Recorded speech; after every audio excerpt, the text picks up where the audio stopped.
Bonjour à toutes et à tous et merci de votre belle fidélité.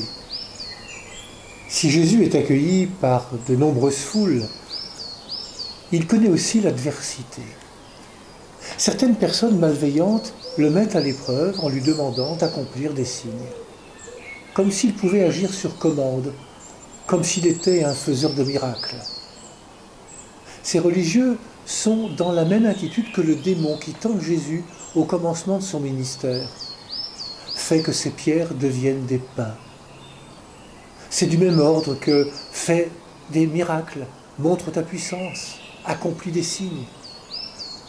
Alors que les pharisiens demandent un coup d'éclat, Jésus, lui, se tait et refuse d'entrer dans ce jeu malsain, d'accomplir du merveilleux. Il soupire. Quand Jésus accomplit des signes, et Dieu sait qu'il en a déjà accompli, il vient de pratiquer plusieurs guérisons et de multiplier les pains pour la foule. Remarquons que Jésus n'accomplit des signes que devant des situations de détresse, de souffrance, que peuvent partager certaines personnes.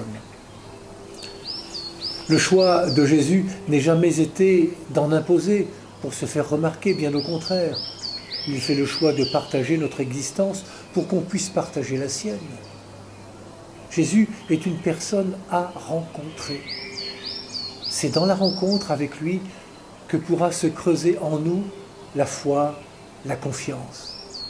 Pour le connaître vraiment, Jésus se dévoile dans sa marche avec nous, à l'image de son chemin avec les disciples d'Emmaüs. C'est dans sa marche avec eux, dans l'échange auquel il les invite et le partage du pain qu'il se révèle. Oui, pour le connaître, nous avons toutes et tous un chemin à faire, personnel.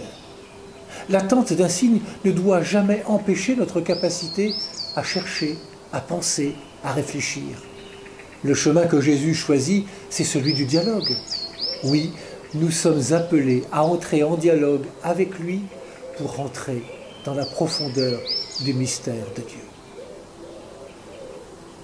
Bonne journée à toutes et à tous, prenez bien soin de vous et des autres.